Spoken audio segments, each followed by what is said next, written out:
ഞാൻ പറഞ്ഞല്ലോ, പഴയ കാര്യങ്ങളെ വലുതാക്കി കാണിക്കുമ്പോൾ ഞാൻ കടന്ന അല്ലെങ്കിൽ നടന്നു പോയ ഞാൻ ആയിരുന്ന ആ അവസ്ഥ നിങ്ങളുടെ മുമ്പിൽ പറയുമ്പോ കോട്ടയം ജില്ലയിൽ ഞാൻ ആരായിരുന്നു എന്ന് എന്നെ ഒന്ന് പരിചയപ്പെടുത്താം. മദ്യത്തിനും മയക്കുമരുന്നിനും കഞ്ചാവിനും കറുപ്പിനും ഒക്കെ അടിമപ്പെട്ടുകൊണ്ട് പാപത്തെ പച്ചവെള്ളം പോലെ കുടിച്ചുകൊണ്ട് ദൈവത്തിന് പുറം കാട്ടി പാപത്തിന് മുഖം കാട്ടിക്കൊണ്ട് ജീവിതം നയിച്ചിരുന്ന ഒരു ജീവിതത്തിന്റെ പിന്നാമ്പുറം എന്റെ ജീവിതത്തിലുണ്ട്. പുറത്തു പെയ്യുന്ന മഴയല്ല എന്റെ ദേഹത്തേക്ക് വന്നു ഭവിക്കുവാനിടയായി തീർന്നത്. ചാടി എഴുന്നേറ്റിട്ട് ഞാൻ അവരോട് പറഞ്ഞു, ഇനി മേലാൽ എന്റെ റൂമിന്റെ അകത്ത് കയറി വന്ന് അങ്ങോട്ട് വിരൽ ചൂണ്ടിട്ട് പറഞ്ഞു, ഒരു സ്ത്രീ ആ മരത്തിന്റെ ചുവട്ടിൽ ഇരിപ്പുണ്ട്, അവൾ നമ്മളെ തന്നെ വാച്ച് ചെയ്തുകൊണ്ടിരിക്കുക. ഞാൻ പറഞ്ഞു, ആരാണെങ്കിലും കൊള്ളാം, നീ പിടിച്ചോണ്ട് വരാൻ പറഞ്ഞു. കാരണം ഒരുപക്ഷെ പോലീസിന് നമ്മളെ ഒറ്റിക്കൊടുക്കുവാൻ വേണ്ടി നിൽക്കുന്ന ആരെങ്കിലും ആയിരിക്കാം എന്ന് പറഞ്ഞ് ഞാൻ ഇവനെ, എന്റെ കൂട്ടുകാരനെ ആ സ്ഥലത്തേക്ക് പറഞ്ഞയച്ചു. എന്റെ കൂട്ടുകാരൻ ഓടിപ്പോയിട്ട്, എന്റെ സ്വന്തം സ്വദേശം കോട്ടയമാണ്. ഞാനിപ്പോൾ 10 വർഷമായിട്ട് കർത്താവിന്റെ പേരോടുള്ള ബന്ധത്തിൽ പത്തനാപുരത്തായിരിക്കുന്നു. എനിക്ക് ഭാര്യ, 3 മക്കളാണുള്ളത്. ഭാര്യയുടെ പേര് കൊച്ചുമോൾ എന്നാണ്. മക്കള് മൂത്ത 2 ആൺകുട്ടികളാണ്, ഇളയതൊരു പെൺകുട്ടിയാണ്. മൂത്ത മോന്റെ പേര് കെവിൻ, രണ്ടാമത്തെ മോന്റെ പേര് ക്രിസ്റ്റി, മൂന്നാമത്തെ മോടെ പേര് കൃപയാണ്. മൂത്ത മോന് എറണാകുളത്ത് ഫെഡറൽ ബാങ്കിൽ വർക്ക് ചെയ്യുന്നു. രണ്ടാമത്തെ മോന് MBA പഠിക്കുന്നു. മൂന്നാമത്തെ മോള് ഡിഗ്രി സെക്കൻഡ് ഇയർ ചെയ്യുന്നു. എന്റെ ജീവിതാനുഭവങ്ങൾ നിങ്ങളുടെ ജീവിതത്തിനും വലിയ അനുഗ്രഹത്തിനും സമാധാനത്തിനും സന്തോഷത്തിനും കാരണമായി തീരട്ടെ എന്ന് ഞാൻ ആശംസിക്കുമ്പോൾ എന്റെ ജീവിതാനുഭവങ്ങളിലേക്ക് ഞാൻ പ്രവേശിക്കുകയാണ്. എന്റെ പേര് പ്രാരംഭമായി പറഞ്ഞല്ലോ, സോളമൻ എന്നാണ്. എന്റെ നാട് കോട്ടയം ജില്ലയിൽ മെഡിക്കൽ കോളേജ് സ്ഥിതി ചെയ്യുന്ന ആർപ്പുക്കര എന്ന് പറഞ്ഞ ഒരു കൊച്ചു ഗ്രാമത്തിലാണ് ഞാൻ ജനിക്കുവാൻ ഇടയായി തീർന്നത്.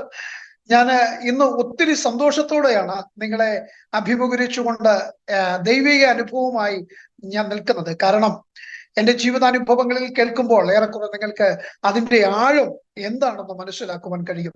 ഞാനൊരു പ്രാർത്ഥനയുടെ മറുപടിയാണ്. പ്രാർത്ഥന കേൾക്കുന്ന ഒരു ദൈവമുണ്ടെന്ന് എന്റെ ജീവിതത്തിന്റെ അനുഭവങ്ങൾ കൊണ്ട് ഞാൻ മനസ്സിലാക്കുകയും ഞാൻ അനുഭവിക്കുകയും ചെയ്ത ഒരു വ്യക്തിത്വമാണ്. എന്താണ് ആ പ്രാർത്ഥനയുടെ മറുപടി? എന്തിനു വേണ്ടിയാണ് പ്രാർത്ഥിച്ചത്? ആരാണ് പ്രാർത്ഥിച്ചത് എന്നതാണ് എന്റെ വിഷയം. ശ്രദ്ധിക്കൂ പ്രിയമുള്ളവരെ, കോട്ടയം ജില്ലയിലെ എന്റെ അപ്പൻ ഒരു പാസ്റ്ററും അമ്മ കർത്താവിന്റെ വേലയിലുമായിരുന്ന ഒരു അനുഗ്രഹിക്കപ്പെട്ട ഒരു ആത്മീയ കുടുംബത്തിലാണ് ജനിക്കുവാനിടയായി തീർന്നത്. 4 മക്കളായിരുന്നു ഞങ്ങൾ. 4 മക്കളിൽ മൂന്നാമത്തവനായി ഞാൻ ജനിച്ചു. ഒരു പെണ്ണും 3 ആണുങ്ങളുമാണ്. ഏറ്റവും മൂത്തത് സഹോദരിയാണ്. ഞങ്ങൾ 4 മക്കളാണ്. അപ്പൻ ഉപദേശിയായിരുന്നു, കർത്താവിന്റെ വേല ചെയ്യുന്ന ഒരു ഭക്തനായിരുന്നു. നമുക്കറിയാം, ഒരു കാലഘട്ടങ്ങളിൽ ഒരു പ്രതിഫല ഇച്ഛയില്ലാതെ കർത്താവിന്റെ വേല ചെയ്തുകൊണ്ടിരുന്ന പിതാക്കന്മാരുടെ ഒരു കാലഘട്ടം ഉണ്ടായിരുന്നു. അന്ന് മീശ പഠിക്കുന്നവരെയും അന്ന് വെള്ളസാരി ഉടുക്കുന്നവരെയും വെള്ളയുടുപ്പിടുന്നവരെയൊക്കെ ആക്ഷേപിക്കുന്ന അല്ലെങ്കിൽ കല്ലെറിയുന്ന ഒരു കാലഘട്ടം, വളരെ പ്രതികൂലങ്ങളുടെ ഒരു കാലഘട്ടം ഉണ്ടായിരുന്നു. അന്ന് ആരും ഇങ്ങനെയുള്ളവരെ സ്വീകരിക്കാറില്ലായിരുന്നു. എന്ന് പറഞ്ഞാൽ, ചുരുക്കം പറഞ്ഞാൽ, ഈ നമ്മുടെയൊക്കെ ബന്ധുക്കളിൽ നിന്ന് കല്യാണത്തിനൊക്കെ പോകുമ്പോൾ ഇല വലിച്ച് എഴുന്നേൽപ്പിച്ചു വിട്ട ചരിത്രമുണ്ട്. അതുപോലെ പ്രതികൂലങ്ങൾ, പ്രശ്നങ്ങൾ കർത്താവിന് വേണ്ടി ഇറങ്ങിത്തിരിച്ച കാലഘട്ടങ്ങളിൽ എൻ്റെ പിതാവ് അനുഭവിച്ച, അല്ലെങ്കിൽ ഞങ്ങളുടെ ചെറുപ്രായത്തിൽ അനുഭവിച്ച കഷ്ടതകളും പ്രയാസങ്ങളും പീഡകളും ഒക്കെ ഞാൻ കണ്ടു വളർന്നതാണ്. എൻ്റെ അപ്പനും അമ്മയൊക്കെ സുവിശേഷ വേല ചെയ്ത് വീട്ടിലേക്ക് വരുമ്പോൾ ഒത്തിരി സന്തോഷത്തോടെ വരുന്നേ. പക്ഷെ അവരുടെ ഉള്ളിൽ ഒരു ദുഃഖമുണ്ടായിരുന്നു. 4 മക്കളാണ്, ഇവർക്ക് എന്താണ് ആഹാരം കൊടുക്കുന്നത്, എന്താണ് ഇവർക്ക് ഭക്ഷണം നൽകുന്നത് എന്ന് ഇവർക്ക് ചിന്തയുണ്ടായിരുന്നു. കാരണം അന്ന് ഇന്നത്തെ പോലെയൊന്നും ഒരു സാധ്യതകളോ ഒരു എന്താ പറയുക, കർത്താവിന്റെ ദാസന്മാരെ മാനിക്കുന്നതോ അന്ന് വിശ്വാസികൾ പോലും വിരളമായിരുന്ന ഒരു കാലഘട്ടത്തിലാണ് എൻ്റെ പിതാവും മാതാവും ഒക്കെ കർത്താവിന്റെ വേല ചെയ്തിരുന്നത്. അപ്പോ വളരെ ബുദ്ധിമുട്ടും ഒക്കെ നിറഞ്ഞ ജീവിത സാഹചര്യങ്ങളിലൂടെ എൻ്റെ ബാല്യകാലം കടന്നുപോയപ്പോ എനിക്ക് ദൈവത്തോടൊന്നും വലിയ വിശ്വാസം കുറയുവാൻ തുടങ്ങി. ദൈവത്തോട് വിശ്വാസം കുറഞ്ഞ് ഞാൻ വേദപഠന ക്ലാസ്സുകൾക്ക് പോകുന്നത് നിർത്തലാക്കി. കാരണം എനിക്ക് അതിനോട് വലിയ താല്പര്യമില്ലാതെ തോന്നി. കാരണം ദൈവം അനുഗ്രഹിക്കുന്ന ദൈവമൊന്നുമല്ല, ദൈവം ഇങ്ങനെ ഒരു ദൈവമൊന്നുമില്ല എന്ന അപ്പൻ ഉൾപ്പെടെയുള്ള സമൂഹത്തോട് ഞാൻ എൻ്റെതായ ആശയങ്ങൾ ഉന്നയിച്ചുകൊണ്ട് ഞാൻ ദൈവത്തോടും ദൈവികമായ കൂട്ടായ്മയോടുമൊക്കെ പിന്തള്ളി പുറകോട്ട് പതുക്കെ മാറുവാൻ തുടങ്ങി. അങ്ങനെ ഞാൻ ആരാധന സിനിമയ്ക്കും കൂട്ടായ്മയ്ക്കും ഒക്കെ പോകുന്ന പരിപാടികളൊക്കെ നിർത്തലാക്കി ഞാൻ ലോകപ്രകാരം കൂട്ടുകെട്ടിലും കൂട്ടുകാരും ഒക്കെ ഒത്ത് നമ്മുടെ കൊച്ചു കൂട്ടുകാർ പറയൂലോ, എന്താ പറയുക, അടിച്ചു പൊളിക്കണം. ഈ ലോകത്തിലെ ജീവിതം എന്തെന്ന് പറഞ്ഞാൽ അടിച്ചു പൊളിക്കണം എന്നുള്ള ഒരു പോളിസി ആയിരുന്നു എന്റെ ലൈഫിൽ, അല്ലെങ്കിൽ എന്റെ ചെറുപ്രായത്തിൽ ഞാൻ കണ്ടിരുന്നത്. എന്ന് പറഞ്ഞാൽ ജീവിതം എന്ന് പറഞ്ഞാൽ കളർഫുൾ ആക്കുക, ഈ ലോകത്തിനുള്ളതെല്ലാം അനുഭവിക്കുവാനുള്ളതാണ്. അപ്പോൾ അതൊക്കെ അനുഭവിച്ചുകൊണ്ട് ജീവിക്കുക എന്ന ഒരു തത്വവുമായി കോട്ടയം ജില്ലയിൽ ഞാൻ ആരായിരുന്നു എന്ന് എന്നെ ഒന്ന് പരിചയപ്പെടുത്താം. മദ്യത്തിനും മയക്കുമരുന്നിനും കഞ്ചാവിനും കറുപ്പിനും ഒക്കെ അടിമപ്പെട്ടുകൊണ്ട് പാപത്തെ പച്ചവെള്ളം പോലെ കുടിച്ചുകൊണ്ട് ദൈവത്തിന് പുറം കാട്ടി പാപത്തിന് മുഖം കാട്ടിക്കൊണ്ട് ജീവിതം നയിച്ചിരുന്ന ഒരു ജീവിതത്തിന്റെ പിന്നാമ്പുറം എന്റെ ജീവിതത്തിലുണ്ട്.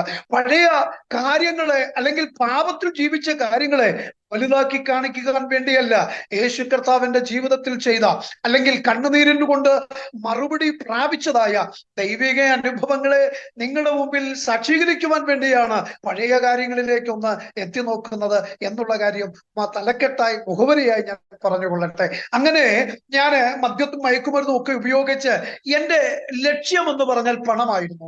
പണമുണ്ടാക്കണം, പണമാണ് ദൈവം. പണമുണ്ടെങ്കിൽ ലോകത്തിൽ എന്തും നടക്കുമെന്നുള്ള എന്റെ അന്നത്തെ ചിന്താഗതിയാണ് ഞാൻ നിങ്ങളോട് പറയുന്നത്. പ്രിയമുള്ളവരെ, അന്നത്തെ എന്റെ ചിന്താഗതി പണമുണ്ടാക്കുക. പണമുണ്ടാക്കി, മുമ്പേ ഞാൻ പറഞ്ഞതുപോലെ ഒരിക്കൽ കൂടി ആവർത്തിച്ച് പറയട്ടെ, ലൈഫ് എന്ന് പറയുന്നത് അടിച്ചു പൊളിക്കുക എന്ന പോളിസി ആയിരുന്നു, അല്ലെങ്കിൽ അങ്ങനെ ഒരു കാഴ്ചപ്പാടായിരുന്നു എന്റെ ജീവിതത്തിൽ. അങ്ങനെ കോട്ടയത്തിന്റെ തെരുവിൽ പണമുണ്ടാക്കണം, പണമുണ്ടാക്കുവാൻ വേണ്ടി എന്താണ് മാർഗമെന്ന് ഞാൻ കണ്ടെത്തി. ഒരു കൂലിത്തല്ലുകാരനായി ചെറുപ്രായത്തിൽ പഠിച്ച കായിക അഭ്യാസങ്ങൾ കൈമുതലാക്കിക്കൊണ്ട് മിന്നുന്ന വടിവാളുകളും കരങ്ങളിലേന്തിക്കൊണ്ട് രാത്രിയെന്നും പകലെന്നും മധ്യാഹ്നമെന്നും സമയഭേദ വ്യത്യാസമില്ലാതെ കോട്ടയത്തിന്റെ തെരുവിൽ ഒരു പേ പിടിച്ച നായ്ക്ക് തുല്യനായി ജീവിതം നയിച്ചൊരു കാലഘട്ടം എന്റെ ജീവിതത്തിന്റെ പിന്നാമ്പുറത്തുണ്ട്. പ്രിയമുള്ളവരെ, ആ കാലഘട്ടങ്ങളിൽ എല്ലാവരാലും വെറുക്കപ്പെടുവാൻ ഇടയായി തീർന്നു.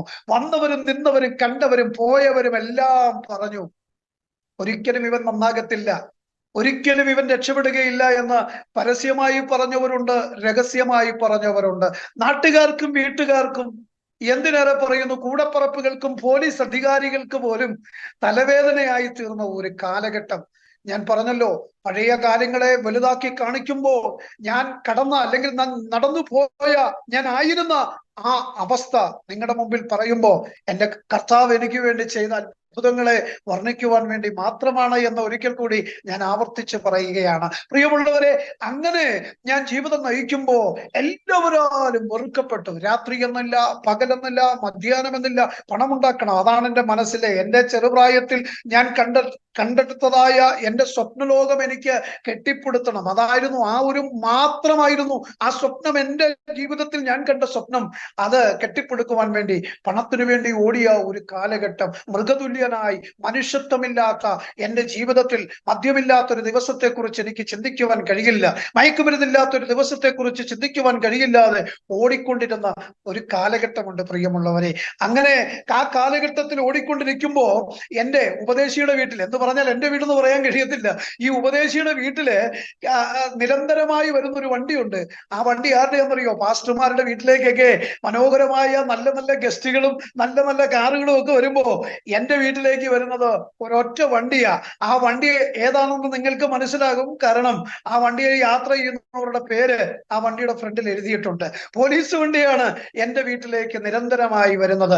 അങ്ങനെ വിവിധ കേസുകളും വിവിധ പ്രശ്നങ്ങളും എന്റെ ജീവിതത്തിൽ വന്നപ്പോ അപ്പനും അമ്മയും നാട്ടുകാരും അല്ലെങ്കിൽ സഭാ നേതാക്കന്മാരെല്ലാം പറഞ്ഞു, നിങ്ങളുടെ തലമുറയ്ക്ക് ഒരു മാനസാന്തരം ഉണ്ടായിട്ട് മതി ഇനി നിങ്ങൾ പ്രസംഗിക്കുന്നത്, നിങ്ങളുടെ സുവിശേഷീകരണം ഒന്നും വേണ്ട എന്ന് നാട്ടുകാരും വീട്ടുകാരും എല്ലാവരും അവരാൽ പുറന്തള്ളുവാൻ ഇടയായി തീർന്നു. സഭാ സംഘടനകളൊക്കെ അവരെ പുറന്തള്ളി. കാരണം ഈ തലമുറ കാരണം നിങ്ങൾ പ്രസംഗിക്കുന്നത്, നിങ്ങൾ ആ കർത്താവിന് വേണ്ടി ചെയ്യുന്നതൊക്കെ വെറുതെയാണെന്ന് മറ്റുള്ളവർ ആക്ഷേപം ഉന്നയിച്ചുകൊണ്ട് അലമുറയിട്ടുകൊണ്ട് കരഞ്ഞ് വീടിന്റെ അകത്തേക്ക് ഓടി വന്ന മാതാപിതാക്കളുടെ മുഖം ഇന്നലെ എന്നതുപോലെ ഞാൻ നിങ്ങളുടെ മുമ്പിൽ ഓർക്കുകയാണ്.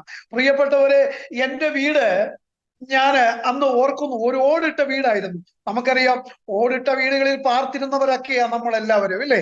ആ ഓടിട്ട വീടുകളിൽ പാർക്കുന്നതിന്റെ സുഖമൊന്നും ഇന്നത്തെ കോൺക്രീറ്റ് കെട്ടിടങ്ങളിലൊന്നും കിട്ടാറില്ല എന്നത് സത്യമാണ്. എന്നാൽ ഞാന് എന്റെ ജീവിതാനുഭവങ്ങൾ എവിടെയാണെങ്കിലും കഴിഞ്ഞ നാളുകളെ കുറിച്ച് പറയുന്നതിൽ എനിക്കൊരു ആക്ഷേപവുമില്ല. ആ ഓടിട്ട വീടുകളിൽ പാർത്തിട്ടുള്ളവർക്കറിയാം, പുതുമഴ പെയ്യുമ്പോൾ ചോരാറുണ്ട്, കട്ടിലൊക്കെ മാറ്റിയിടാറുണ്ട്, പാത്രങ്ങളൊക്കെ എടുത്തു വെക്കാറുണ്ട്. മലയാളികളായിട്ടുള്ളവർക്കൊക്കെ അറിയാമല്ലേ? ഇന്നത്തെ ന്യൂ ജനറേഷൻ തലമുറയ്ക്കൊന്നും അറിയത്തില്ലെങ്കിലും പിതാക്കന്മാരുടെ കാലഘട്ടത്തിലൊക്കെ ജനിച്ചിട്ടുള്ള വളർന്നിട്ടുള്ള സാഹചര്യത്തിലൊക്കെ ജീവിച്ചിട്ടുള്ളവർക്കറിയാം. അങ്ങനെ പാത്രങ്ങളൊക്കെ എടുത്തു വെക്കാറുണ്ട്. എന്റെ വീട്ടിലും ഞാനൊരു രാത്രി കിടന്നുറങ്ങുമ്പോ ഭയങ്കര മഴ പെയ്യുകയാ. കോട്ടയംകാരുടെ ഭാഷയിൽ പറഞ്ഞ കുടം കമത്തിയതുപോലെ വെള്ളം എന്റെ ദേഹത്തേക്ക് വന്ന് പതിക്കുകയാണ്. വെള്ളം വന്ന് വീഴുകയാണ്. വെള്ളം നനയുന്നത് കണ്ട് ഞാന് ഒന്ന് എഴുന്നേറ്റ് മാറിക്കിടക്കാമെന്ന് വിചാരിച്ച് ഞാൻ എഴുന്നേറ്റപ്പോ എന്റെ ഇരുട്ടത്ത് എന്റെ റൂമിൽ ആരെയൊക്കെയോ ഞാൻ തട്ടി. എന്റെ റൂമിൽ ആരെയൊക്കെയോ ഞാൻ തട്ടിയപ്പോ ആരാണ് ഇത്, എന്താണ് എന്ന് പേടിച്ച് ഞാൻ ലൈറ്റ് ഇട്ടപ്പോ പുറത്തെ മഴയല്ല, എന്റെ ദേഹത്ത് വന്ന് വീണത് എന്റെ അപ്പൻ തലക്കലും എന്റെ അമ്മ കാൽക്കലും ഇരുന്നുകൊണ്ട് കരയുന്ന അവരുടെ കണ്ണുനീരാണ് എന്റെ ദേഹത്തേക്ക് വന്ന് പതിക്കുവാനിടയായി തീർന്നു. എന്നെ കേൾക്കുന്ന പ്രേക്ഷകരോട് ഈ അനുഭവത്തിൽ നിന്നുകൊണ്ട് പറയട്ടെ, ആ കണ്ണുനീരിന്റെ മറുപടിയാ വടിവാട് താത്തുവെപ്പിച്ചിട്ട് അതിനേക്കാൾ മൂർച്ചയേറിയ ഒരു പുസ്തകവുമായി ഞാൻ ഇന്ന് യേശുവിനെ പ്രസംഗിക്കുകയാണ്.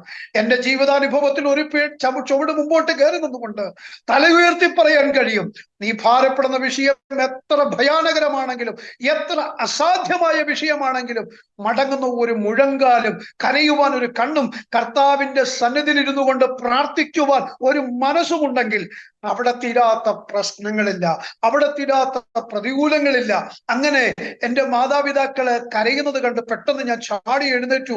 പുറത്തു പെയ്യുന്ന മഴയല്ല എന്റെ ദേഹത്തേക്ക് വന്നു ഭവിക്കുവാനിടയായി തീർന്നത്.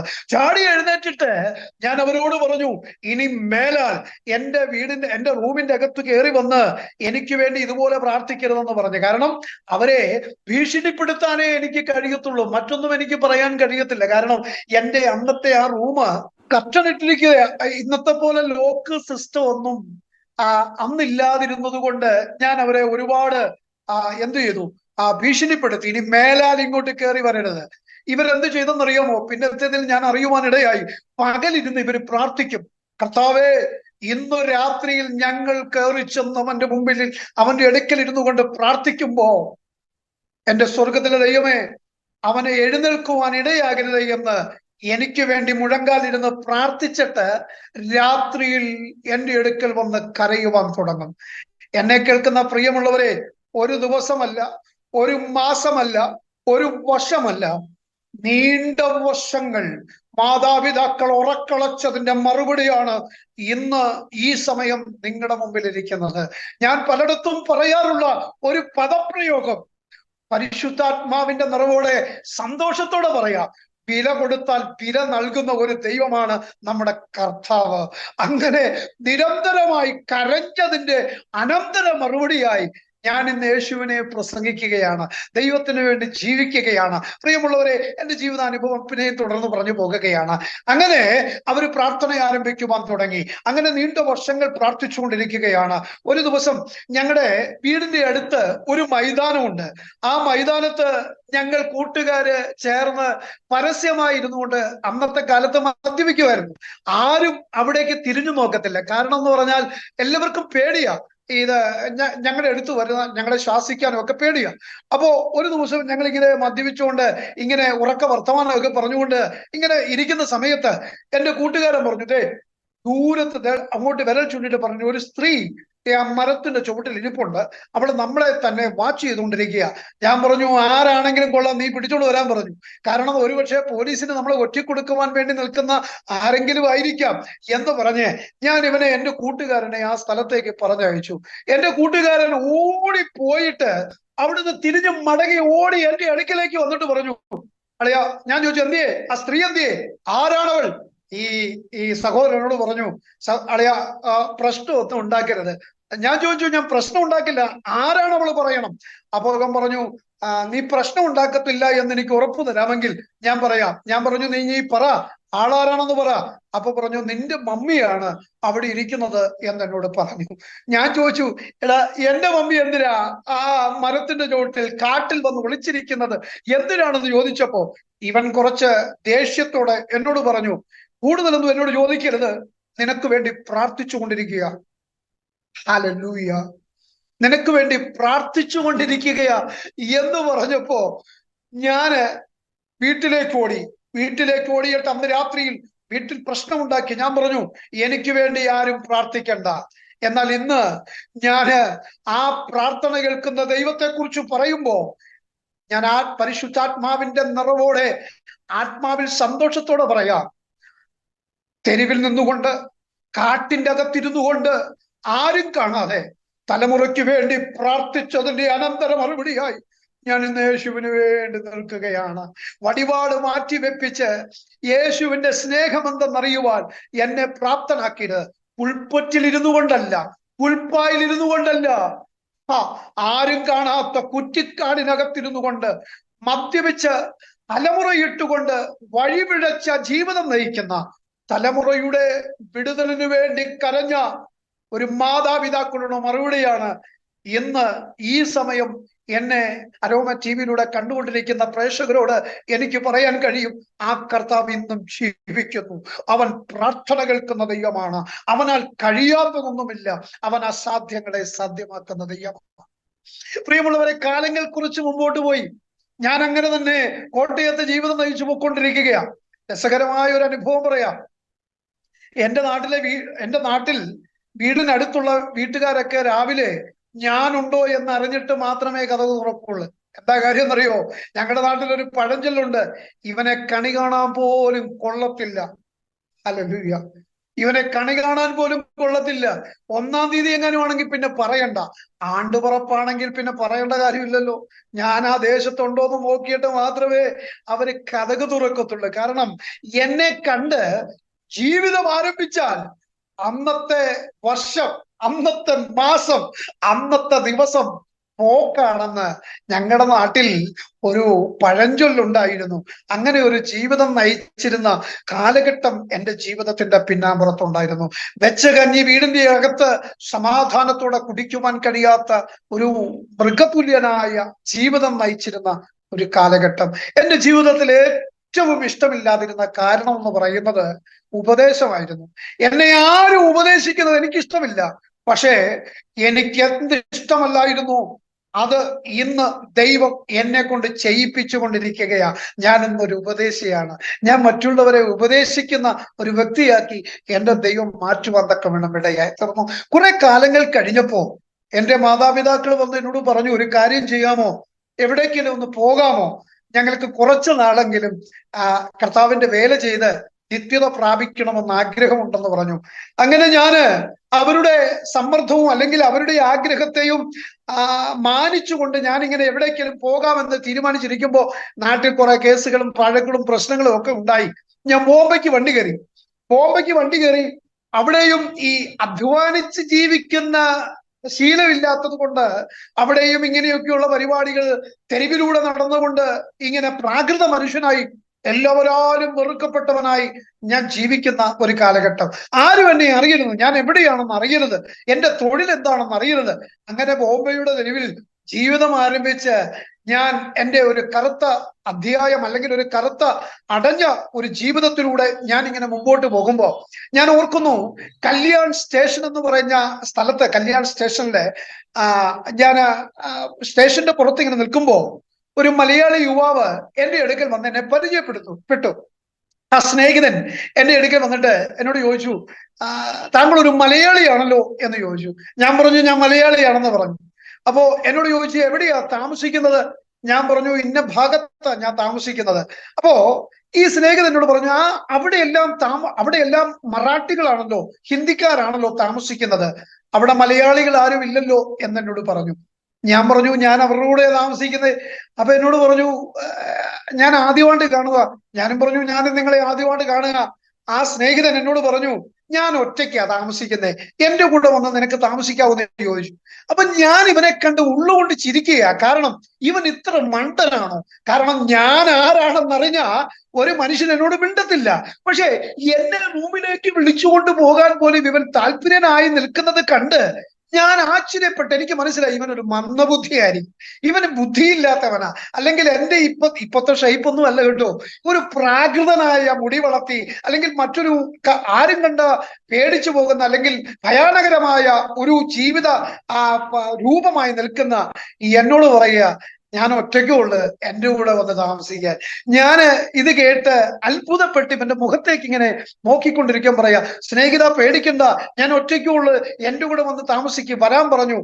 ഞാൻ ചെന്നു, എന്റെ റൂമിൽ ചെന്ന് ഒരു ചെറിയ ബാഗ് മാത്രമുണ്ട്. ഞാന് ഇത് കൗതുകത്തോടു കൂടെ സ്വപ്നം കാണുന്നത് പോലെ ഞാൻ ഇത് കാണുകയാണ്, അല്ലെങ്കിൽ ഞാൻ അനുഭവിക്കുകയാണ്. ഞാന് ഈ ബാഗ് എടുത്തുകൊണ്ട് നേരെ ഇവന്റെ റൂമിൽ ചെന്ന് താമസം ആരംഭിച്ചു. ഇവന്റെ റൂമിൽ, ഈ സഹോദരന്റെ റൂമിൽ ചെന്ന് താമസം ആരംഭിച്ചപ്പോ കുറച്ചു ദിവസങ്ങൾ ഇങ്ങനെ സന്തോഷത്തോടെ പോയി. ആ ചെറുപ്പക്കാരൻ എന്നും രാവിലെ ഡ്യൂട്ടിക്ക് പോകുന്നു, വൈകിട്ട് വരുന്നു. ഞാൻ എന്റേതായ പരിപാടികളൊക്കെ ചെയ്തുകൊണ്ട് എനിക്ക് പിന്നെ പ്രത്യേകിച്ച് സമയവും കാലവും ഒന്നുമില്ല. അങ്ങനെ ഞാൻ ജീവിച്ചുകൊണ്ടിരിക്കുമ്പോ ഒരു ദിവസം രാത്രിയിൽ ഞാന് അറിയാതെ എഴുന്നേറ്റു. വാഷ്റൂമിൽ പോകാൻ വേണ്ടി ഒന്ന് എഴുന്നേറ്റപ്പോ ഞാൻ കണ്ട കാഴ്ച ഭയാനകരമായി, എന്നെ ഒത്തിരി അസഹ്യപ്പെടുത്തുവാൻ ഇടയായി തീർന്നു. എനിക്കിഷ്ടമില്ലാത്തൊരു കാഴ്ച ഞാൻ അവിടെ കണ്ടു. എന്താ കാഴ്ച എന്ന് നിങ്ങൾക്കറിയണ്ടേ? ആ കാഴ്ച, ഈ ചെറുപ്പക്കാരൻ ഇരുട്ടത്ത് മുഴങ്കാൽ മടക്കി ഇരുന്നു കൊണ്ട് അവൻ പ്രാർത്ഥിക്കുകയാണ്. അവൻ പ്രാർത്ഥിക്കുന്നത് കണ്ടിട്ട് ഞാൻ ചാടി എഴുന്നേറ്റു. ഞാൻ ലൈറ്റ് ഇട്ടിട്ട് ചാടി എഴുന്നേറ്റിട്ട് ചോദിച്ചു, നീ ഒരു പെന്തക്കോസുകാരനാണോ എന്ന് ഞാൻ അവനോട് ചോദിച്ചു. അവൻ എന്റെ മുമ്പിൽ വിറച്ചുകൊണ്ട് പറഞ്ഞു, സ്നേഹിത, എന്താ എന്റെ പ്രാർത്ഥനയുടെ ശബ്ദം നിനക്ക് അസഹ്യമായോ? ഞാൻ നിന്നെ ശല്യപ്പെടുത്തിയോ എന്ന് ചോദിച്ചു. ഞാൻ പറഞ്ഞു, എന്നെ ശല്യപ്പെടുത്തിയൊന്നുമില്ല. നമ്മുടെ നാട്ടിൽ ഈ പഴമക്കാർ, അല്ലെങ്കിൽ ഒരു പഴഞ്ചൊല്ലുണ്ടല്ലോ, പടമേടിച്ച് പന്തളത്തി എന്നാൽ പന്തം കൊളുത്തി പട എന്ന് പറയുന്നത് പോലെ, ഞാന് ഈ പ്രാർത്ഥനയും പ്രാർത്ഥിക്കുന്നവരെയും അടുത്തിട്ടാണ് ഞാന് ബോംബെക്ക് വണ്ടി കയറിയത്. അപ്പോ ഇവൻ പ്രാർത്ഥിക്കുന്നവനാന്നറിഞ്ഞപ്പോൾ ഞാൻ പറഞ്ഞു, ഞാൻ നിന്നെ വെറുക്കുന്നു, എനിക്ക് നിന്റെ കൂടെ താമസിക്കുവാൻ താല്പര്യമില്ല. അവൻ എന്റെ കാലിൽ പിടിച്ചിട്ട് പറഞ്ഞു, സ്നേഹിത, ഒരിക്കലും അരുത്, എന്റെ ഒരു പ്രാർത്ഥനയുടെ വാക്കുപോലും നീ കേൾക്കില്ല, ഞാൻ നിന്നെ അസഹ്യപ്പെടുത്തിയിട്ടില്ല, ഞാൻ ലൈറ്റ് ഇടുകയില്ല, നീ കിടന്നോളാൻ പറഞ്ഞു. അങ്ങനെ എന്നെ നിർബന്ധിച്ചു. ഞാൻ അവന്റെ കൂടെ താമസം ആരംഭിച്ചു. കുറച്ച് നാൾ കഴിഞ്ഞു. ചില നാളുകൾ കഴിഞ്ഞപ്പോ ഇവൻ എന്റെ അടുക്കൽ വന്നിട്ട് പറഞ്ഞു, സഹോദര, എന്റെ ചർച്ചിലെ ഒരു 21 ദിവസവും ഉപവാസ പ്രാർത്ഥന നടക്കുക, ഒരു വട്ടം ഒന്ന് വരാമോ എന്ന് ചോദിച്ചു. ഞാൻ പറഞ്ഞു, ഇതുകൊണ്ടാണ് ഞാൻ ഇവിടുന്ന് പോകുകയാണെന്ന് പറഞ്ഞത്. ഈ പെന്തക്കോസ്തുകാരുടെ പരിപാടിയൊക്കെ ഇതാണ്. എനിക്കിഷ്ടമല്ല. കാരണം എന്റെ അപ്പനും ഉപദേശിയാണ്, പക്ഷേ എനിക്ക് പള്ളിയിൽ പോകുന്നു, ഞാൻ ദൈവം ഉണ്ടെന്ന് വിശ്വസിക്കുന്നില്ല. എന്റെ ലൈഫ് വേറെയാണ്, എന്റെ സ്വപ്നം വേറെയാണ്, എന്റെ റൂട്ട് വേറെയാണ്. അതുകൊണ്ട് ഞാൻ ഒരിക്കലും വരത്തില്ല എന്ന് പറഞ്ഞു. അപ്പോ 21 ദിവസത്തെ പ്രാർത്ഥനകൾ ഇങ്ങനെ നടന്നുകൊണ്ടിരിക്കുകയാണ്. ഒരു ദിവസം കൂടി അവൻ അടുത്ത് വന്നിട്ട് പറഞ്ഞു, താങ്കൾ സഹോദര, ഒരു വട്ടം എന്റെ കൂടെ വരാമോ? അപ്പൊ ഞാൻ അവരോട് കുറച്ച് പൈസ ആവശ്യപ്പെട്ടിട്ടുണ്ടായിരുന്നു. അവൻ പറഞ്ഞു, നീ ചോദിച്ച പൈസ ഞാൻ അതിനപ്പുറം തരാം, നീ എന്റെ കൂടെ വരണമെന്ന് പറഞ്ഞു. ഞാൻ ഈ പൈസ മോഹിച്ചുകൊണ്ട് ഞാൻ ഇവന്റെ കൂടെ മീറ്റിങ്ങിന് പോയി കേട്ടോ. ഞാൻ മീറ്റിങ്ങിന് പോയിട്ട് ഏറ്റവും പുറകില് ഇങ്ങനെ എന്നോട് പറഞ്ഞു, അന്ന് രാവിലെ മദ്യപിക്കരുത്, ഉച്ച കഴിഞ്ഞ് നീ മദ്യപിച്ചു, നീ എന്നും മദ്യമില്ലാതെ നിനക്ക് പറ്റില്ല എന്ന് എനിക്കറിയാം, പക്ഷേ അന്ന് രാവിലെ മദ്യപിക്കുവാൻ പാടില്ല എന്നോട് പറഞ്ഞു. ഞാൻ പറഞ്ഞു, ശരി. അങ്ങനെ ഞാൻ രാവിലെ മദ്യപിച്ചില്ല. ഞാൻ ആ ചർച്ചിന്റെ ഏറ്റവും ബാക്ക് സൈഡില് ഇങ്ങനെ പോയി ഇങ്ങനെ ഇരിക്കുമ്പോ ഒരുപാട് അന്ന് എല്ലാവരും മുഴങ്കാൽ ഇരുന്നു കൊണ്ട് താഴെ ഇരുന്ന് ആരാധിക്കുന്ന ഒരു കാലഘട്ടമായിരുന്നു. ബാച്ചിലേഴ്സായി ഒരുപാട് ചെറുപ്പക്കാർ അവിടെ മുഴങ്കാൽ ഇരുന്നു കൊണ്ട് ആരാധിക്കുമ്പോൾ അവരെയൊക്കെ വകഞ്ഞു മാറ്റിയിട്ട് ഒരു പാസ്റ്റർ എന്റെ തലയിൽ വന്ന് തൊട്ടിട്ട് ഈ ഞാൻ ഓർത്ത് എന്നോട് എഴുന്നേറ്റ് പോകാൻ പറയാൻ തുടങ്ങുമായിരിക്കും. അല്ല, അദ്ദേഹം എന്നോട് പ്രവചിക്കാൻ തുടങ്ങി. അദ്ദേഹം എന്നോട് ദൂത് പറയാൻ തുടങ്ങി. എന്നോട് പ്രവചിച്ച് പറഞ്ഞത് ഒരുപാട് കാര്യങ്ങൾ ഞാൻ കേട്ടപ്പോ ഇന്നലകളിൽ ആരോ ക്യാമറയിൽ പകർത്തിയതുപോലെ എന്നോട് പറയുന്നത് പോലെ എനിക്ക് മനസ്സിലായി. അപ്പൊ എനിക്ക് ഒന്ന് എഴുന്നേറ്റ് ഓടണമെന്നുണ്ട്, പക്ഷേ ഓടാൻ കഴിയുന്നില്ല. പറയുന്നത് സത്യമാണല്ലോ, അപ്പൊ ഓടാൻ കഴിയുന്നില്ല. ഞാൻ അങ്ങനെ ഇരിക്കുമ്പോ ഇദ്ദേഹം ഏറ്റവും അവസാനം ഒരു ദൂത് പറഞ്ഞു. എന്നെ നോക്കിക്കൊണ്ട് ഇദ്ദേഹം എന്റെ ശിരസിൽ കൈവച്ചുകൊണ്ട് ഒരു ദൂത്, അല്ലെങ്കിൽ ഒരു പ്രവചനം പറഞ്ഞു. ആ പ്രവചനം കേട്ടപ്പോ എനിക്ക് അന്നത്തെ ചിന്താഗതിയാണ് കേട്ടോ. അന്നത്തെ ചിന്താഗതിയിൽ എനിക്ക് മനസ്സിലായി, ഈ പ്രവാചകൻ കള്ളനാ, പ്രവാചകൻ പറഞ്ഞത് മൊത്തം തെറ്റാണ്. ഈ പറഞ്ഞ ദൂത് കേട്ടപ്പോ എനിക്ക് മനസ്സിലായി ഈ പ്രവാചകൻ പറയുന്നത് തെറ്റാണെന്ന്. ആ ദൂത് എന്താന്ന് കേൾക്കണ്ടേ? ആ പ്രവചനം ഇങ്ങനെയായിരുന്നു: എന്റെ മകനെ, നിന്നെ എന്റെ വേലയ്ക്ക് വേണ്ടി ഞാൻ തിരഞ്ഞെടുത്തിരിക്കുന്നു എന്ന്. നിന്നെ എന്റെ വേലയ്ക്ക് വേണ്ടി തിരഞ്ഞെടുത്തിരിക്കുന്നു എന്ന് ഇദ്ദേഹം എന്നോട് പറഞ്ഞപ്പോ ഞാൻ ആ കൈക്ക് ആദ്യം ഒന്ന് തട്ടി. ആ കൈക്ക് ആദ്യം ഒന്ന് തട്ടി ഞാൻ ചാടി എഴുന്നേറ്റു. എന്തിനാണെന്നറിയോ? ഇദ്ദേഹത്തെ മർദ്ദിക്കുവാൻ വേണ്ടി. കാരണം ഇദ്ദേഹം പോഷ്കാണ് പറയുന്നത്. ഒരിക്കലും നടക്കത്തില്ല. ഞാനൊരു ഉപദേശിയായി തീരുമെന്ന് എനിക്ക് ജീവിതത്തിൽ ഒരു പ്രതീക്ഷയുമില്ല. ഞാൻ അടിക്കാൻ തുടങ്ങുമ്പോ എന്റെ കൈ മരവിക്കുന്നത് പോലെ എനിക്ക് മനസ്സിലായി. എന്റെ കൈ മരവിക്കുന്നത് പോലെ മനസ്സിലായി. ഞാൻ ഇങ്ങനെ സ്റ്റക്കായി നിൽക്കുമ്പോ ആ മനുഷ്യൻ എന്റെ തോളത്ത് തട്ടിയിട്ട് എന്നെ നോക്കി ഒരു പ്രവചനം കൂടെ പറഞ്ഞു. കാനഡയിൽ പോകുമെന്നോ അമേരിക്കയിൽ ജീവിക്കുന്നൊന്നും അല്ല കേട്ടോ, നീ വലിയ മനുഷ്യനാകുന്നോ കോടികൾ ഉണ്ടാക്കുമെന്നൊന്നുമല്ല. എന്നെ നോക്കി പറഞ്ഞ രണ്ടാമത്തെ പ്രവചനം: ദൈവത്തെ മറക്കുന്നവനെ ഓർത്തുകൊള്ളുവിൻ, ഞാൻ നിന്നെ കീറിക്കളയും, വിടുവിപ്പാൻ ആരും ഉണ്ടായിരിക്കത്തില്ല.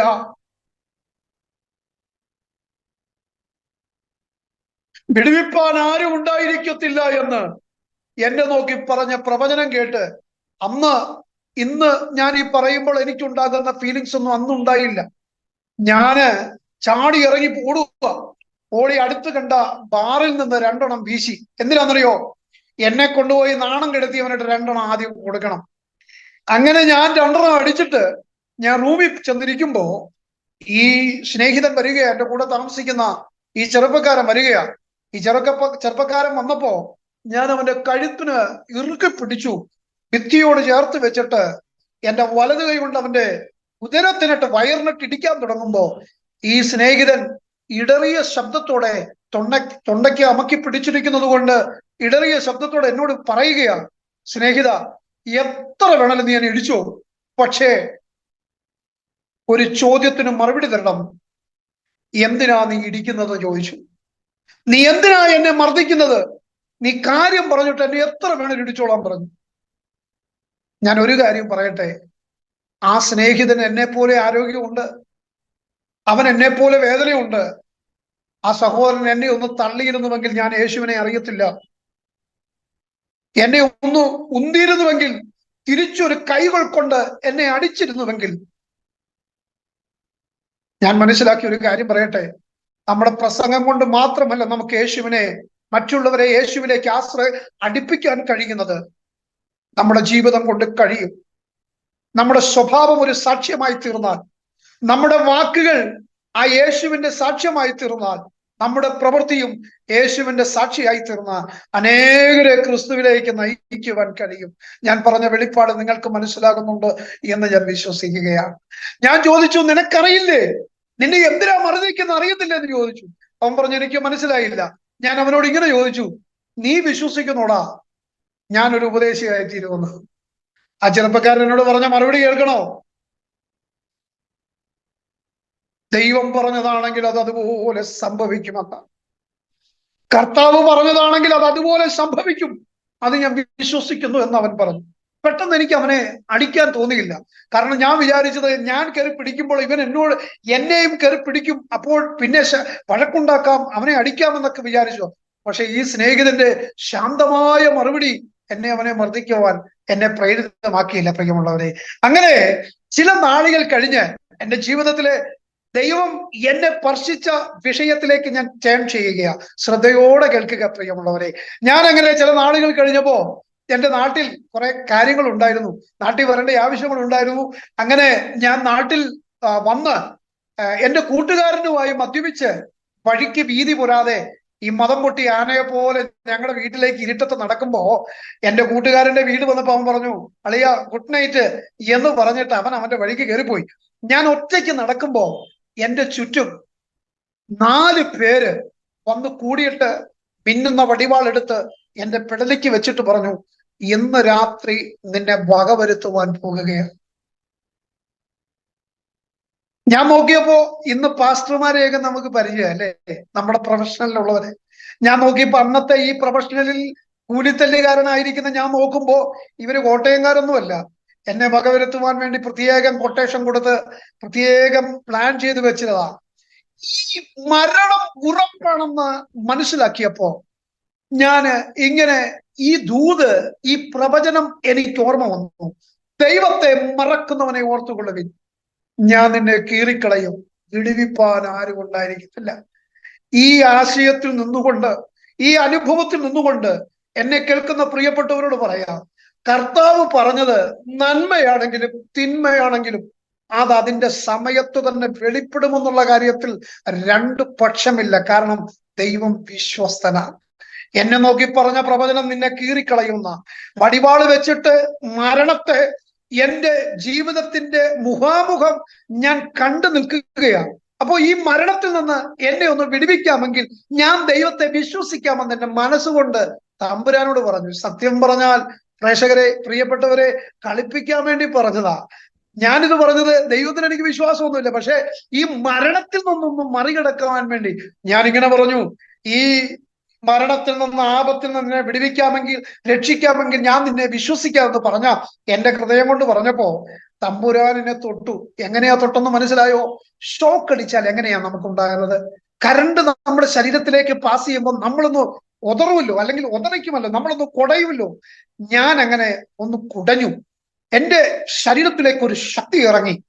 ഈ പുറകിൽ നിന്ന് എന്നെ വെട്ടാൻ വന്ന മനുഷ്യൻ വിചാരിച്ചു ഇവൻ അഭ്യാസത്തിന് ചുവട് വെക്കുകയാണെന്ന് വിചാരിച്ച് വടിവാളിന്റെ പാത്തി കൊണ്ട് എന്റെ പുറകിലൊന്ന് ഇടിച്ചു. വടിവാളിന്റെ പാത്തി കൊണ്ട് എന്റെ പുറകിലൊന്ന് ഇടിച്ചു.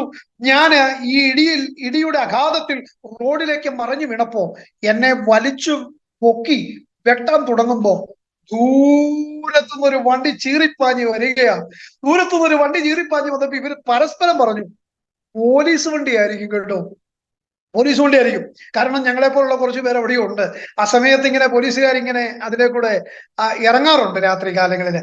അപ്പോ ഞാന് ഇങ്ങനെ റോഡിൽ കിടക്കുക. അപ്പൊ ഇവര് പറഞ്ഞു, ഈ പോലീസ് വണ്ടി ആയിരിക്കാം, ഒരു കാര്യം ചെയ്യാം, ആ വണ്ടി പോയതിനു ശേഷം ഇവനെ വകവരുത്താമെന്ന് പറഞ്ഞ് ഇവൻ എന്നെ പൊക്കിയിട്ട് റോഡിന്റെ ഇടത് ഭാഗത്ത് ഒരു താഴ്ന്ന പ്രദേശമാണ്, അവിടേക്ക് എന്നെ വലിച്ചിടുവാനിടയായി. ഞാൻ അവിടേക്ക് മറിഞ്ഞു വീണ് ഞാൻ അവിടെ കിടക്കുകയാണ്. ഈ വണ്ടി ഇരുട്ടത്തു വേഗത്തിൽ വന്ന് അവിടെ വന്നു നിന്നു. ഒരു മനുഷ്യൻ അതിൽ നിന്ന് ഇറങ്ങുക. പ്രിയമുള്ളവരെ, പോലീസ് ജീപ്പ് അല്ല, ഒരു ടൂ വീലറില് ഒരു പൊക്കമുള്ള മനുഷ്യൻ അവിടെ വന്നിട്ട് ആ കുഴിക്കകത്തേക്ക് ഇറങ്ങി വന്നിട്ട് എന്റെ ശരീരത്തിൽ തൊടുവാനിടയായി. ഈ മനുഷ്യൻ ആരാണെന്ന് എനിക്ക് അറിയത്തില്ല. ഈ മനുഷ്യൻ ഞാൻ അവിടെ കിടപ്പുണ്ടെന്ന് എങ്ങനെയുണ്ടെന്ന് അവിടെ ഉണ്ടെന്ന് എങ്ങനെ അറിഞ്ഞു എന്ന് എനിക്കറിയില്ല. എന്തോ ആരോ വന്നു എന്നെ തൊട്ടു. ഞാൻ അതുവരെ കുടിച്ചതും വലിച്ചതും എന്റെ കെട്ട് പൊട്ടി. എന്ന് പറഞ്ഞാൽ ഞാൻ കുടിച്ചതും വലിച്ചതും ഒക്കെ ലഹരി എന്റെ ശിരസിൽ നിന്ന് മാറി ഒരു പഞ്ഞിക്കെട്ട് പൊങ്ങി വരുന്നത് പോലെ ഞാൻ അവിടുന്ന് എഴുന്നേറ്റ് വന്നു. ഈ മനുഷ്യൻ എന്നെ എടുത്ത് വേഗത്തിൽ ടൂ വീലറിൽ ഇരുത്തി.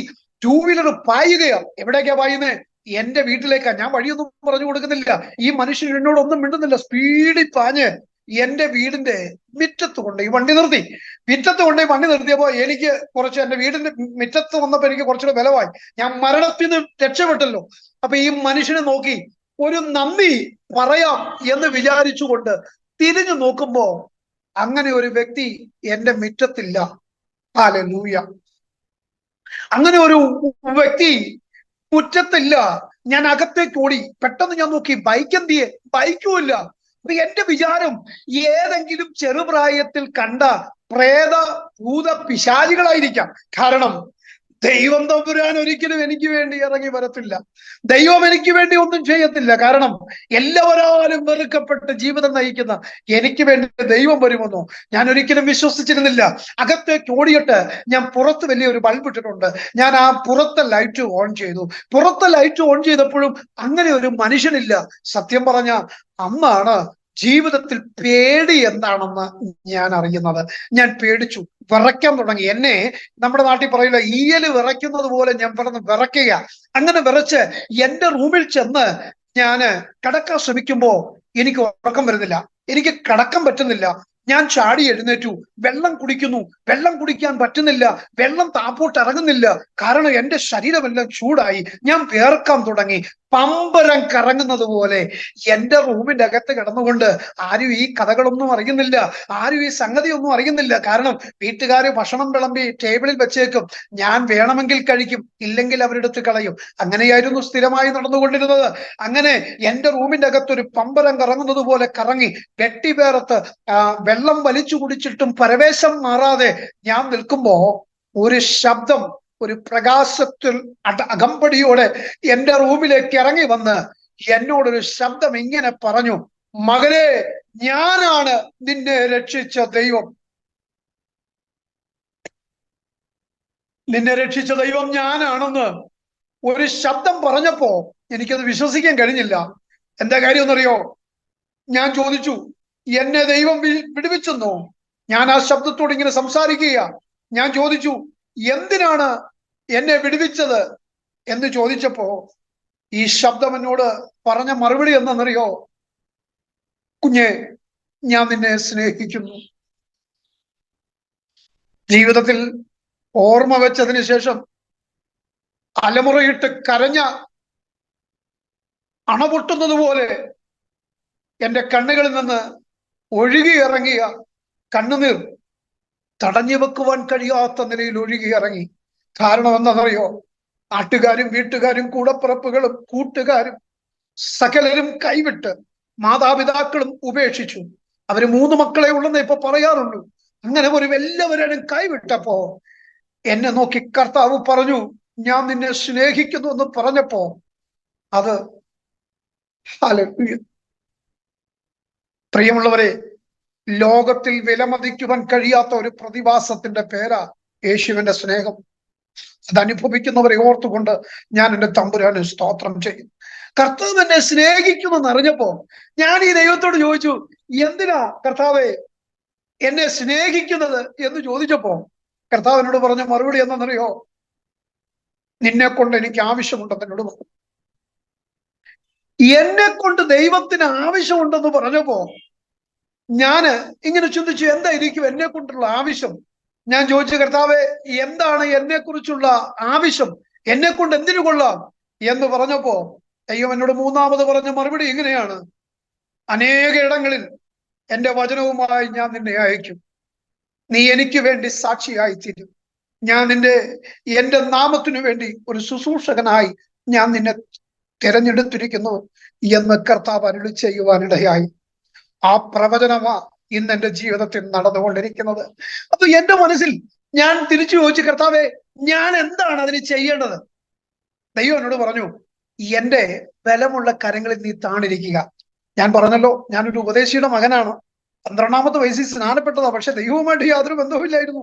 ഞാൻ ജീവിച്ചിരുന്നത് കൂലിത്തല്ലുകാരനാ. കുപ്പയിൽ കിടന്ന എന്നെ അന്ന് രാത്രിയിൽ എന്റെ മമ്മി അവിടെ ബെഡിൽ ഒരു ബൈബിൾ എടുത്ത് വെക്കാറുണ്ട്. എപ്പോഴെങ്കിലും മാനസാന്തരപ്പെടും, നമുക്ക് എടുത്ത് വായിക്കണമെന്ന് ഓർത്തായിരിക്കാം. ഞാൻ പക്ഷെ അത് തൊടാറില്ല. പക്ഷെ അന്ന് രാത്രി ഞാൻ ആവേശത്തോടെ ഈ ബൈബിൾ എടുത്ത് എന്റെ മാർവിടത്തോട് ചേർത്ത് വെച്ച് ഞാൻ മുഴങ്കാലിരുന്ന് കരയാൻ തുടങ്ങി. എനിക്ക് പ്രാർത്ഥിക്കാൻ അറിയില്ല. ഞാൻ കരയുക. ഞാൻ ഇങ്ങനെ കരഞ്ഞുകൊണ്ടിരിക്കുമ്പോ എന്റെ ശരീരത്തുനിന്ന് കണ്ണുനീരും വേർപ്പും ഇറങ്ങാൻ തുടങ്ങി.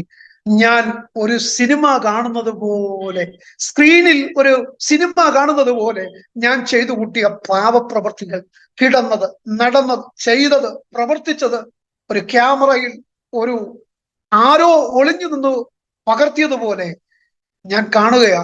അന്ന് രാത്രിയിൽ കർത്താവ് എന്നെ തൊട്ടു.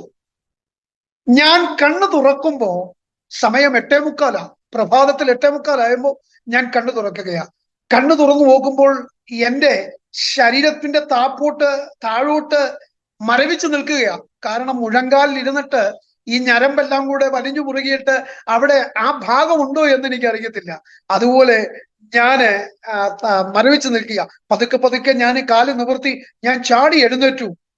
ഇനി പറയുന്ന കാര്യങ്ങളാണ് എന്റെ ജീവിതത്തിലെ ഏറ്റവും വലിയ അത്ഭുതം എന്ന് പറയുന്നത്. ഒരാള് വന്ന് എന്റെ ജീവിതത്തിൽ മരണത്തിൽ നിന്ന് വിടുവിച്ചെന്ന് പറയുന്നതിനേക്കാൾ അപ്പുറത്ത് ഇനി എന്റെ ജീവിതത്തിൽ ചെയ്ത അത്ഭുതമാണ് ഏറ്റവും വലുത് എന്നുള്ള കാര്യത്തിൽ സംശയമല്ല. കേട്ടു നോക്കണമേ പ്രിയമുള്ളവരെ, ഇനി പറയുന്ന കാര്യങ്ങളാ. അപ്പൊ ഞാൻ ചാടി എഴുന്നേറ്റപ്പോ ഈ ശബ്ദം പ്രഭാതത്തിൽ 8:45 മണിയായി. ഇറങ്ങി പുറപ്പെടാൻ പറഞ്ഞപ്പോ ഞാൻ ഈ ബൈബിൾ എടുത്ത് ഒരു പ്ലാസ്റ്റിക് കവറിന്റെ അകത്താക്കി ചുരുട്ടി. എന്റെ വേലയ്ക്ക് വേണ്ടി ഇറങ്ങി പുറപ്പെടാൻ പറഞ്ഞപ്പോൾ ഞാൻ ഈ പ്ലാസ്റ്റിക് കവറിനകത്താക്കി ബൈബിള് എടുത്ത് ചുരുട്ടി. ഞാന് വാഷ്റൂമിൽ പോയി കുളിച്ച് റെഡിയായി. വീട്ടിലാരും എന്നോട് മിണ്ടാറില്ല. ഞാന് ബൈക്ക് എടുത്തു. എനിക്കൊരു RX 100 ബൈക്ക് ഉണ്ടായിരുന്നു. അതിന്റെ ശബ്ദം ഭയങ്കരമായിരുന്നു. പ്രത്യേക രീതിയിൽ പണിതിറക്കിയ ഒരു വണ്ടിയായിരുന്നു. ഞാൻ ഈ വണ്ടി എടുത്തുകൊണ്ട് ഞാൻ രാവിലെ പോവുക. അപ്പൊ എന്റെ കൂട്ടുകാരൊക്കെ പലരും എന്നെ വിളിച്ചു. ഞാൻ അവരോട് ആരോടും മിണ്ടുന്നില്ല. എനിക്ക് അവരോട് ആരോടും സംസാരിക്കാൻ തോന്നുന്നില്ല. ഞാൻ ഈ 2 വീലർ എടുത്തുകൊണ്ട് കുറെ ദൂരം യാത്ര ചെയ്ത് വരുമ്പോ ഒരു ചർച്ചില് തമ്പേറൊക്കെ അടിച്ച് ഇങ്ങനെ നല്ല ആരാധന നടക്കുക. അപ്പൊ ഞാൻ ഈ വണ്ടി മാറ്റി വെച്ചിട്ട് ഞാൻ ഈ പ്ലാസ്റ്റിക് കവറിനകത്ത് അരിക്കുന്ന ബൈബിളും പിടിച്ചുകൊണ്ട് ഞാൻ അവിടേക്ക് കയറി ചെല്ലുകയാണ്. ഒരിക്കൽ കൂടി ഞാൻ ഓർമ്മപ്പെടുത്തുക, എന്റെ ജീവിതത്തിൽ നടന്ന ഏറ്റവും വലിയ ടേണിംഗ് പോയിന്റ്, എന്റെ ജീവിതത്തിൽ ദൈവം ചെയ്ത ഏറ്റവും വലിയ അത്ഭുതം തന്റെ ഈ പറയുന്ന കാര്യങ്ങളാണ്. ശ്രദ്ധിച്ച് കേൾക്കണമേ. ഞാന് അവിടേക്ക് കയറി ചെന്ന് സഹോദരന്മാരിരിക്കുന്ന സ്ഥലത്ത് ഞാൻ അവിടെ ഇരുന്നു. സഹോദരന്മാരിരിക്കുന്ന സ്ഥലത്ത് ഇരുന്ന് കഴിഞ്ഞപ്പോ സ്റ്റേജിൽ നിന്ന് നേരെ ഡയറക്റ്റ് പാസ്റ്റർ ഇങ്ങനെ ഇറങ്ങി വന്ന് എന്റെ തോളത്ത് തട്ടി. അപ്പൊ ഞാനിങ്ങനെ ജാളിതയോടെ ചമ്മലോടെ ഞാനിങ്ങനെ അദ്ദേഹത്തിന്റെ മുഖത്തേക്ക് നോക്കി. എന്താ കാര്യം എന്ന് മനസ്സിലായല്ലോ. എന്നെ അറിയാവുന്ന വ്യക്തിയായിരിക്കും, ഇറങ്ങിപ്പോകാൻ പറയാനായിരിക്കും ഇദ്ദേഹം വന്നതെന്ന് വിചാരിച്ച് ഞാനിങ്ങനെ ഒരു ജാളിതയോടെ എഴുന്നേറ്റ് ചമ്മി ഞാൻ എഴുന്നേറ്റപ്പോ ഇദ്ദേഹം എന്റെ മുഖത്ത് നോക്കി പറഞ്ഞു, ഇവിടല്ല, അവിടെ സ്റ്റേജിൽ വന്നിരിക്കാൻ പറഞ്ഞു. അപ്പൊ ഞാൻ വിചാരിച്ചു, ഇവിടെ ഇതെന്താ സംഭവിക്കുന്നേ, സ്റ്റേജിൽ വന്നിരിക്കുകയാണോ? അപ്പൊ ഒരുപാട് ദൈവദാസന്മാർ അവിടെ ഇരിപ്പുണ്ട്. അദ്ദേഹം എന്നെ വിളിച്ചുകൊണ്ട് അദ്ദേഹത്തിന്റെ അടുത്ത് എന്നെ കൊണ്ട് ഇരുത്തി. ഞാൻ അടുത്ത് ഇങ്ങനെ ഇരിക്കുമ്പോ പാട്ട് കഴിഞ്ഞ് ആരൊക്കെയോ പ്രാർത്ഥിച്ചുകൊണ്ടിരിക്കുക. അപ്പോ ശ്രദ്ധിച്ചു കേട്ടോണേ, ഈ മനുഷ്യൻ, ഈ അഭിഷക്തൻ എന്റെ കാതിൽ ഇങ്ങനെ പറഞ്ഞു, ഇന്ന് പകലിൽ ദൈവവചനം പ്രസംഗിക്കണമെന്ന്. ഹല്ലേലൂയ. ഇന്ന് പകലിൽ ദൈവവചനം പ്രസംഗിക്കണമെന്ന് എന്നോട് പറഞ്ഞപ്പോ ഞാൻ ഈ പ്ലാസ്റ്റിക് കവറിനകത്തിരിക്കുന്ന ബൈബിൾ എടുത്തുകൊണ്ട് ഓടാൻ തുടങ്ങുക. അപ്പോ എനിക്ക് തോന്നി, ഇന്നലെ രാത്രി വരെ എന്നോട് സംസാരിച്ചത് ശരിയാണോ, അതോ ഞാൻ വല്ല സ്വപ്നവും കണ്ടതാണോ? ആരെങ്കിലും പറഞ്ഞാൽ വിശ്വസിക്കുമോ? ഇതെന്തോന്നോ എനിക്കറിയത്തില്ല. ഞാൻ ചാടി എഴുന്നേറ്റ് ഓടാൻ തുടങ്ങുമ്പോ എന്തായാലും എന്നെ ഇവിടം വരെ വന്നതല്ലേ, ആ ശബ്ദം ഇപ്പൊ കേൾക്കാൻ പറ്റുമോന്നറിയാൻ ഞാൻ ഇങ്ങനെ ചോദിച്ചു, കർത്താവേ, കഴിഞ്ഞ രാത്രി മുഴുവൻ എന്നോട് സംസാരിച്ച ആ ശബ്ദം ഇപ്പോൾ എന്നോട് സംസാരിക്കണം, അല്ലെങ്കിൽ ഞാൻ ഇവിടെ നിന്ന് എഴുന്നേൽക്കുകയാണെന്ന് പറഞ്ഞു. അപ്പോ എന്റെ കാതിൽ ഇടിമുഴക്കം പോലെ ആ ശബ്ദം എന്നോട് പറഞ്ഞു, മകനെ ഭയപ്പെടണ്ട, ഇന്നു മുതൽ ഞാൻ നിന്നെ ഉപയോഗിക്കുവാൻ തുടങ്ങും. ഇന്നു മുതൽ ഞാൻ നിന്നെ എന്റെ ശുശ്രൂഷയ്ക്കായി ഞാൻ നിന്നെ നിർത്തുമെന്ന് കർത്താവിനോട് പറഞ്ഞു. പക്ഷെ ദൈവശബ്ദമൊക്കെ കേട്ടി. പക്ഷേ ഈ ജനത്തെ അഭിമുഖീകരിച്ചുകൊണ്ട് സംസാരിക്കുക എന്ന് പറഞ്ഞ ചെറിയ കാര്യമാണോ? കഴിഞ്ഞ രാത്രി കൂലിത്തല്ലുകാരൻ പിറ്റേ ദിവസം ദൈവദാസന്മാരുടെ നടുവിൽ പ്രസംഗപീഠത്തിന്റെ മുമ്പിൽ നിൽക്കുകയാ. ശ്രദ്ധിച്ചേ പ്രിയമുള്ളവരെ, ഇത് വിശ്വാസികമാണോ? ഇതെങ്ങനെ വിശ്വസിക്കാൻ കഴിയും? എന്നെ വിറച്ചപ്പോ ആ ശബ്ദം പിന്നെ എന്നോട് പറഞ്ഞു, മകനെ ഭയപ്പെടണ്ട, ഞാൻ നിന്നോട് കൂടെയുണ്ട് എന്ന് പറഞ്ഞപ്പോ എനിക്ക് ഭയങ്കര ഒരു ബലം എന്റെ ശരീരത്തിലേക്ക് വന്നു. അവിടെ പ്രസംഗിക്കാൻ എഴുന്നേൽക്കുകയാണ്. 1.25 മണിക്കൂർ ഞാൻ അവിടെ പ്രസംഗിച്ചു. എന്റെ ആദ്യത്തെ പ്രസംഗമാണ്. കഴിഞ്ഞ രാത്രിയിൽ ഒരു കൂലിത്തല്ലുകാരനും ആവാസനും മദ്യത്തിനും മയക്കുമരുന്നിനും ഒക്കെ അടിമപ്പെട്ടവൻ പിറ്റേ ദിവസം ഈ തിരുവെഴുത്തും എടുത്തുകൊണ്ട് ഞാൻ കർത്താവിന്റെ സന്നിധിയിൽ നിന്നുകൊണ്ട് പ്രസംഗിക്കുകയാണ്. അങ്ങനെ പ്രസംഗമൊക്കെ കഴിഞ്ഞു കേട്ടോ. പ്രസംഗമൊക്കെ കഴിഞ്ഞപ്പോ വളരെ ഫലിതകരമായ ഒരു സംഭവം നടന്നു. ഒരു പാസ്റ്റർ എന്റെ ഇടയ്ക്ക് വന്നു പറഞ്ഞു, പാസ്റ്ററെ 27-ാം തീയതി ഡേറ്റ് ഉണ്ടോ എന്ന് ചോദിച്ചു. അപ്പൊ എനിക്ക് ആകെപ്പാടെ ഒരു വല്ലായ്മ ഉണ്ടായി. ഞാൻ പറഞ്ഞു, കലണ്ടറിലേക്ക് നോക്കിയിട്ട് പറഞ്ഞു 27, 28, 29, 30 ഉണ്ടല്ലോ എന്ന് പറഞ്ഞു. അപ്പൊ അദ്ദേഹത്തിന് മനസ്സിലായി, എനിക്ക് മനസ്സിലായില്ലെന്ന് മനസ്സിലായി. അദ്ദേഹം എന്നോട് ചോദിച്ചു, 27-ാം തീയതി പ്രോഗ്രാം ഉണ്ടോ എന്ന് ചോദിച്ചു. എന്റെ കർത്താവേ, എന്റെ ഉടയതമ്പുരാനെ, എന്റെ ദൈവത്തിനും എനിക്കും മാത്രം അറിയാം. ഞാൻ ആദ്യമായിട്ടാണ് ഈ പ്രസംഗത്തിന്റെ പീഠത്തിൽ കയറി നിൽക്കുന്നത്. എനിക്ക് ഈ പാസ്റ്റർമാരുടെ ഭാഷാശൈലി വശമല്ലല്ലോ. അപ്പൊ ഞാൻ പറഞ്ഞു, എനിക്ക് 27-ാം തീയതി പ്രോഗ്രാം ഇല്ല.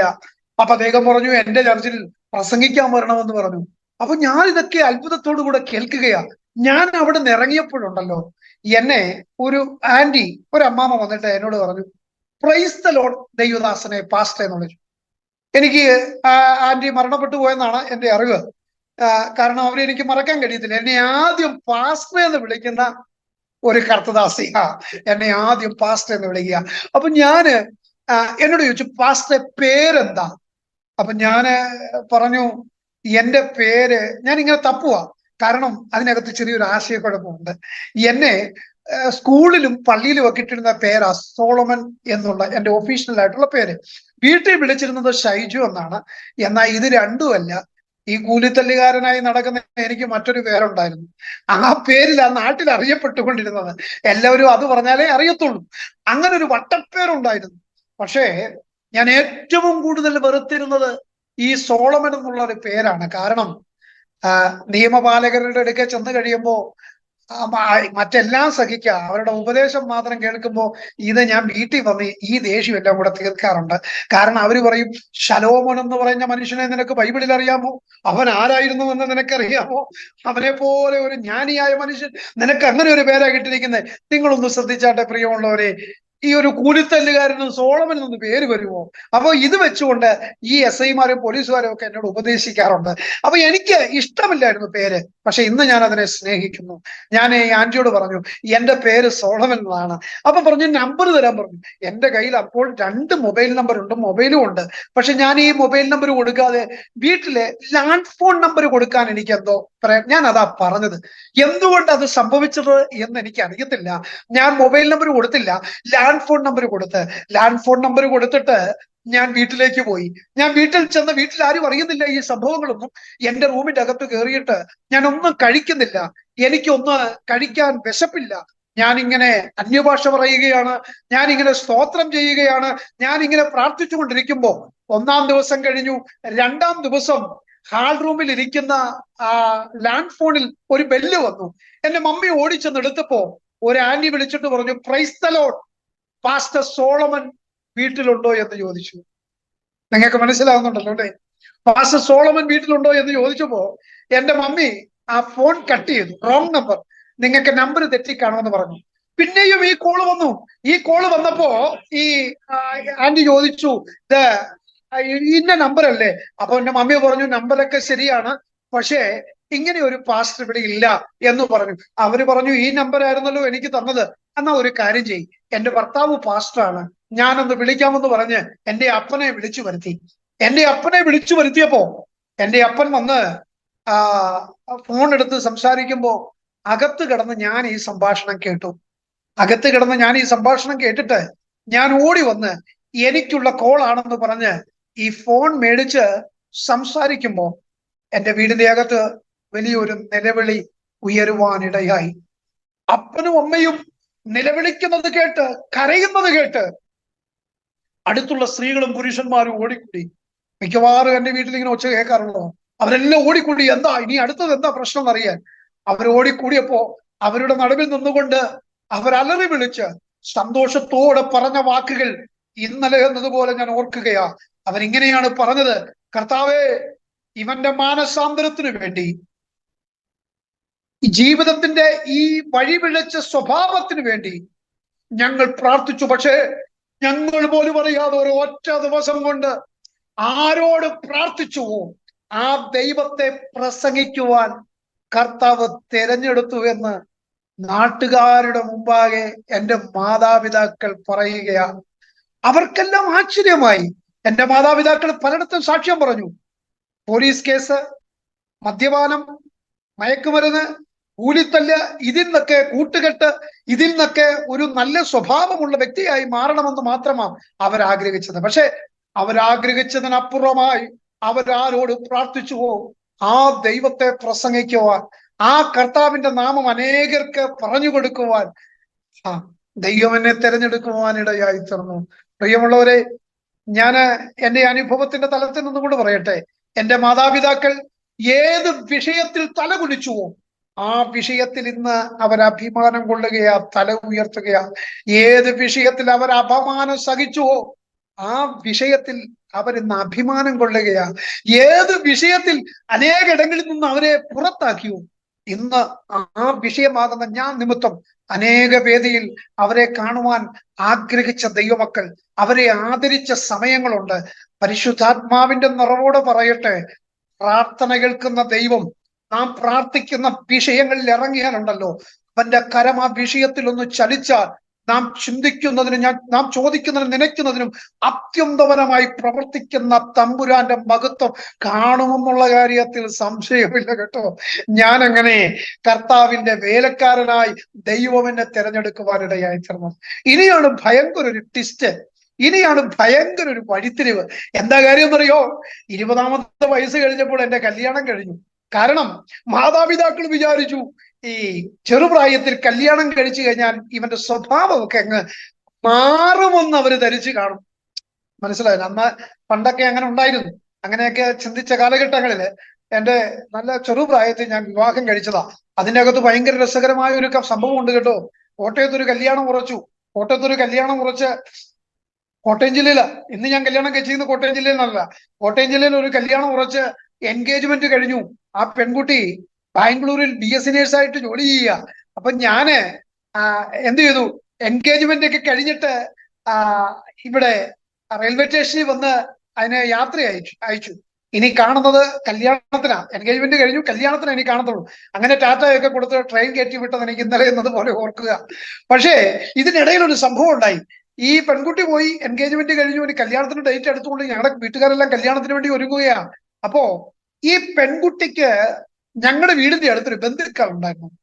അപ്പോ എന്റെ ഭാവി അമ്മായിപ്പൻ കല്യാണം വിളിക്കാൻ വേണ്ടി ഞങ്ങളുടെ അയൽവക്കത്ത് വന്നപ്പോ സാധാരണ രീതിയിൽ അവര് ചോദിച്ചു, ആരാ ഈ പയ്യൻ ഏതാന്ന് ചോദിച്ചു.